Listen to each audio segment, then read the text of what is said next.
देवरानी जेठानी की शिक्षापद कहानी। सुबह उठने के बाद बुआ सास ने देखा कि सुनैना फटाफट अपने काम कर रही थी।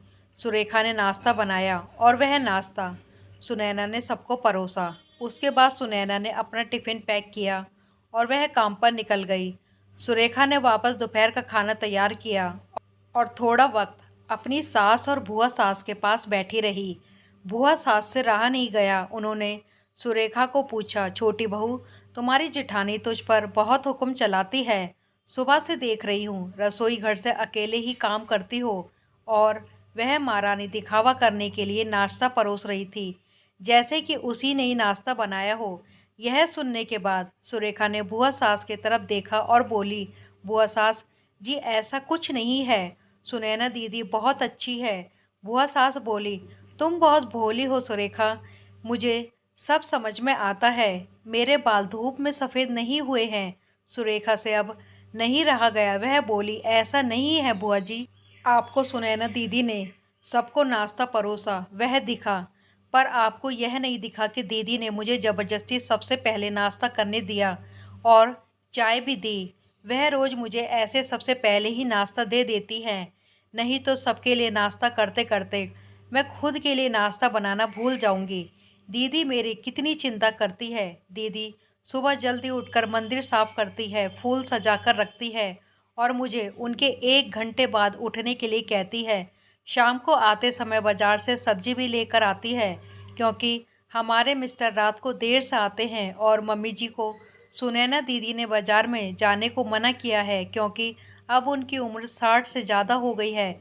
बाजार में जाते समय उनको तकलीफ़ होगी, उनके पैर बहुत दुखेंगे। कभी उनको बाहर घूमने का मन हुआ तो सुनैना दीदी छुट्टी लेकर उनको घुमाने ले जाती है। और हाँ बुआ जी, दीदी रोज़ शाम को आने के बाद वह कितनी भी थकी हो तब भी मुझे खाना बनाने में मदद करती है। वह मेरी बड़ी जेठानी ज़रूर है, पर मुझे अपनी छोटी बहन ही समझती है और मैं उनको अपनी बड़ी बहन समझती हूँ। यह सब सुनकर बुआ सास एकदम चुप हो गई। उसकी चुगली सुरेखा के आगे टिक नहीं पाई। शाम को सुनैना सब्जी की थैला सुरेखा के पास देते हुए बोली, सब्जी के साथ तुम्हारे मनपसंद लेखक की किताब भी उसमें है। यह सुनकर सुरेखा खुश हो गई। सुनैना को थैंक यू बोलकर सब्जी की थैली किचन में रखकर वह अपने रूम में चली गई। उतने में बुआ ने सुनैना को आवाज़ दी, बड़ी बहू ज़रा यहाँ आना। वह बोली, सुनैना तू इतनी मेहनत करके पैसे कमाती है और ऐसे फालतू किताब खरीद के मुफ्त का खर्चा करती हो, वह भी अपनी छोटी देवरानी के लिए। वह ऐसे भी घर में बैठकर करती ही क्या है। तुम दिन भर मेहनत करती हो और वह घर में आराम करती है। इस पर सुनैना हंसकर बोली, क्या बुआ जी, आराम? वह सुरेखा, उसे तो कहने पर भी वह आराम करती नहीं।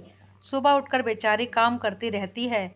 सबका मनपसंद खाना, मेरे और उसके मिलाकर 4 बच्चों का टिफ़िन सब वही तो करती है। और तब भी उसके चेहरे पर हमेशा आनंद दिखता है। सुबह की चाय पीने के लिए उसके पास वक्त नहीं रहता। दोपहर को जब बच्चे घर आते हैं तो उनका खाना, होमवर्क सब वही देखती है। इसलिए मुझे बच्चों की टेंशन नहीं है और इसलिए ही मैं ऑफिस में मन लगाकर काम कर पाती हूँ। कुछ दिन पहले ही मुझे प्रमोशन मिला है। इसके अलावा मम्मी जी और पापा जी की दवाइयाँ कभी ख़त्म हो गई और कभी लाने की हो तो वही ध्यान रखती है।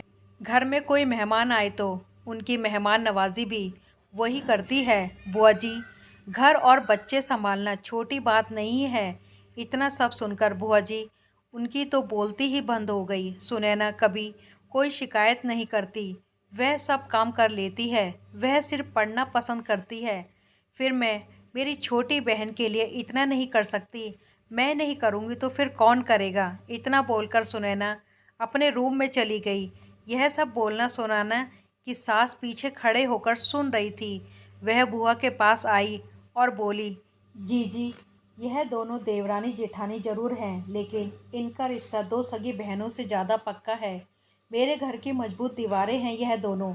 पहले मैं भी एक बुरी सास थी, हमेशा इन दोनों में झगड़ा लगाने का प्रयास करती थी, पर यह दोनों के प्यार के आगे मैं भी हार गई। वैसे भी झगड़ा लगाकर नुकसान तो हमारे ही घर का होगा ना। पर यह बात बुआ को समझ में नहीं आई। रोदान करते हुए कमरे से बाहर चली गई, क्योंकि उन दोनों में झगड़ा लगाने के लिए ही वह आई थी। पर सुनैना और सुरेखा, इनके जैसी दो समझदार देवरानी जेठानी के बीच झगड़ा करवाना बहुत मुश्किल था।